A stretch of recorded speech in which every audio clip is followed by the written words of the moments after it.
Hi, Dr. Dave here to cover 9-ball break strategy, including how to make the wing ball and what to do when breaking from the box and when a 9-ball is on the spot. Do you know how to be effective under all these rules variations? Earl does. Generally, as shown here, the goal on a standard 9-ball break is to pocket the wing ball and get a shot at the one after the break. I'll cover all these details later. Throughout this video, I rack the balls in the order shown here so you can easily see trends for where the balls go in different situations. Speaking of racking, as we will see later, getting a tight rack is very important. If you want advice on how to do this, see the link in the video description. If you break from the center and hit the one squarely, the wing balls both go above the corner pockets.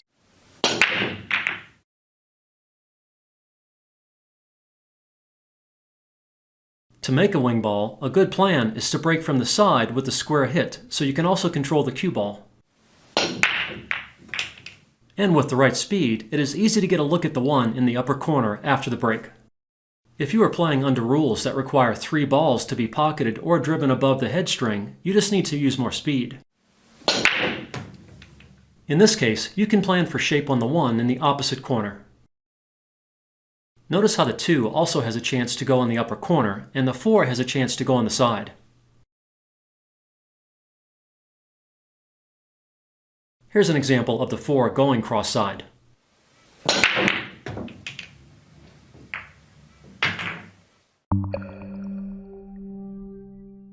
With a cut break, where you hit the one less full, aiming more to the right, you can pocket the one on the side, but it can be difficult to guarantee a shot at the 2 after the break.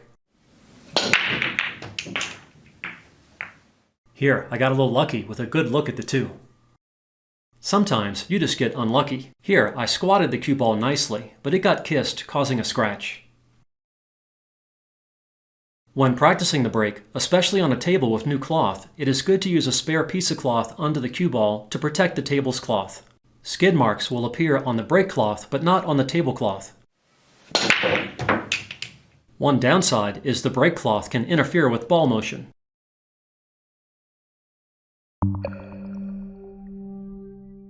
When the cue ball hits the large effective mass of the rack, it bounces back like this, even with no bottom spin on the cue ball.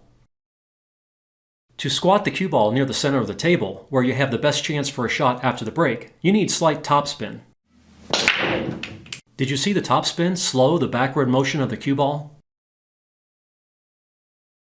Here's another example. Notice how the cue ball also tends to hop with a fast speed break. With even more speed, it would hop even more. That was a good break. I made the wing ball, squatted the cue ball nicely, and got a look at the one, although there was a little unintentional side spin which I would prefer not see.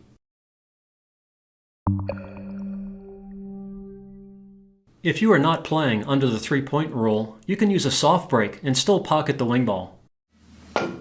The advantage of a soft break is that it is easy to control the cue ball and get a look at the one in the upper corner. Or in the side. Or in the lower corner. Did you notice that I'm using my normal playing cue for these? There is no need for a hard tip break cue if you don't need extra break speed. If soft breaking and pattern racking are allowed, 9-ball is boring. Here, I've purposely racked the 2 next to the 9-ball to leave an easy combo for the win after making the 1. And even if another ball is next to the 9, in this case the 3, an easy early win is still possible.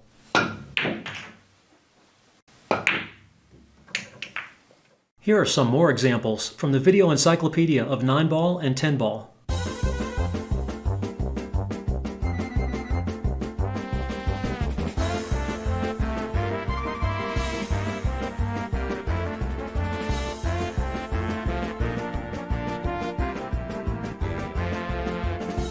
Thanks to Corey Duell, who pioneered some of these creative strategies, we now have rules to prevent such trickery.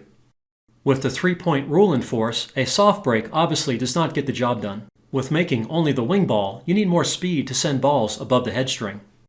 When using faster speed, it can help to position the cue ball a little farther from the side cushion to provide a longer bridge length for smoother acceleration and more speed.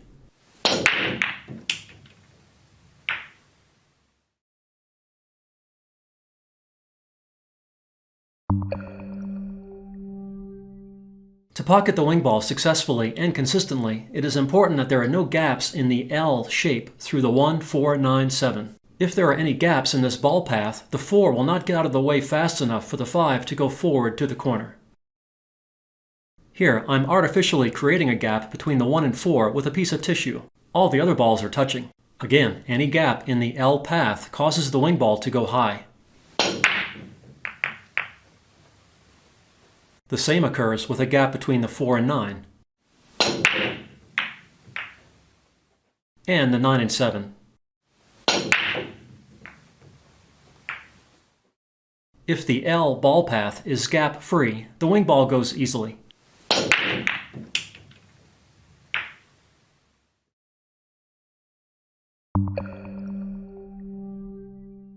Because it is so easy to pocket the wing ball and control the cue ball in one with a side break, some tournaments require you to break from the box, which is the rectangle shown here, usually 18 inches wide. With a square hit from this angle, the wing ball heads above the pocket. You can still pocket the wing ball, but you need to use a cut break where you hit the 1 at a slight angle. The ideal aim is the same ghost ball position used by the side break. It is a little more difficult to satisfy the 3-point rule when using a cut break. This break was not legal under the 3-point rule. You need to use more speed to satisfy the 3-point rule. It can be more difficult to control the cue ball with a cut break, but with the right speed, you can usually leave the 1 close to the upper corner for a shot after the break.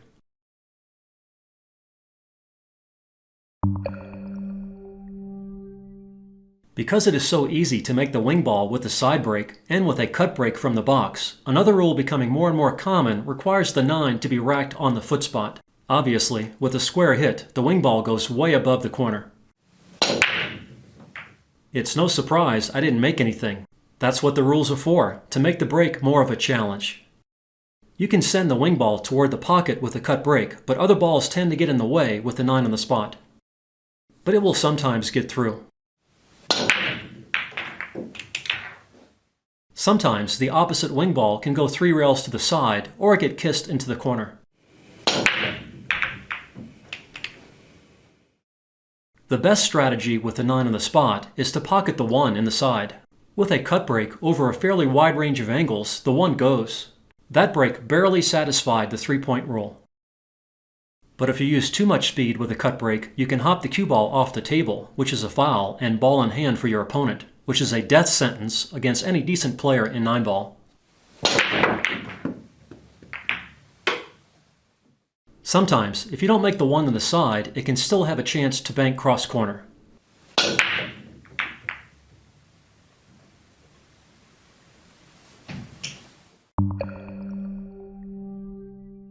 Now let's look at breaking from the box with the 9 on the spot, the most difficult of the rule variations. As expected, with a square hit, the wing ball goes well high of the corner. With a cut break, you can send the wing ball low enough, but other balls often get in the way.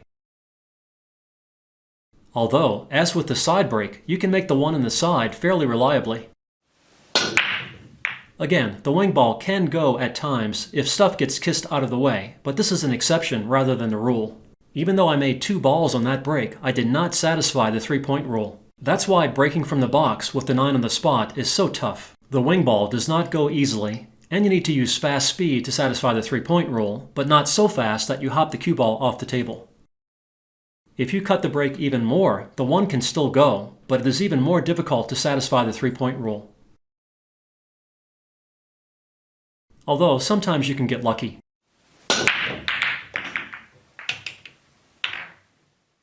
And with enough speed, and making the 1 with the cut break, you will satisfy the 3-point rule more often than not. One downside of using too much cut is the cue ball usually flies across the bottom of the table where it can interfere too much with moving balls and can also scratch.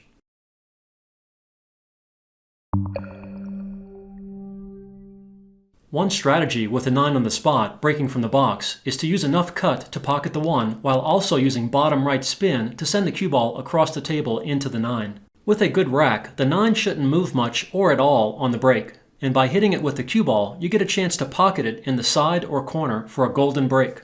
Here are some examples where I got the 9 moving. I didn't pocket it for the win on any of these, but the 9 will go occasionally. If you want to see examples of pros pocketing the 9 on the break during tournament matches, see the video on the resource page linked in the video description. It takes skill to hit the 9 consistently, but it is luck if you can pocket the 9 for the win. Although, the more consistent and accurate you are with hitting the 9, the more often you will get lucky. Regardless, it is very difficult to make the 9. It can be difficult to guarantee a shot after the break, and sometimes you won't satisfy the 3-point rule. That's why the 9 on the spot, breaking from the box rules are effective.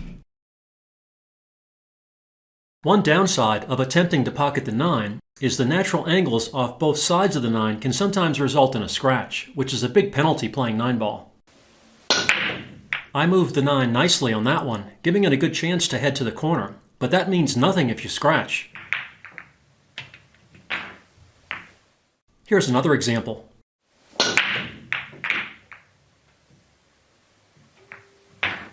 And if you are not careful with cue ball control, you can also scratch straight cross-side. Also, did you notice that I missed the 1 in the side a lot attempting to get the 9 to move? That's one trade-off involved with this approach. The best strategy for most people is probably to go for the 1 and not focus on the 9 too much, especially if the 3-point rule is in effect. You won't get a chance at a golden break early win, but you will not break dry or scratch as often.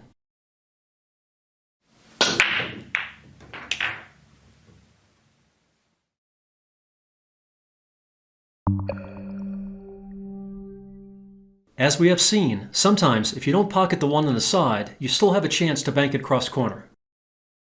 You can generally control the direction the 1 heads with the thickness of the hit. The 1 goes in the side with a fairly thin hit as shown here.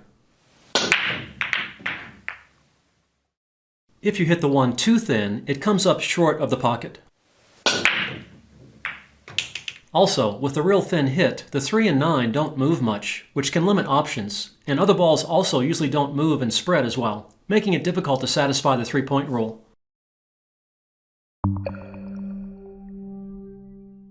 I hope you enjoyed my video and will now have a better understanding of 9-ball break strategy and how to make adjustments based on ball reactions. If you like my Earl shirt with his famous saying, "Pool is a beautiful game played by ugly people," it is available with many other cool designs at DrDaveBilliardsT-shirts.com. Pool is a beautiful game played by ugly people. Pool is a beautiful game played by ugly people. For much more information about the 9-ball break, see Volume 1 of the Video Encyclopedia of 9-ball and 10-ball. Vent covers all 9-ball racking and breaking strategy, knowledge, and techniques in great detail. This comprehensive resource is strongly recommended. Good luck with your game from Dr. Dave.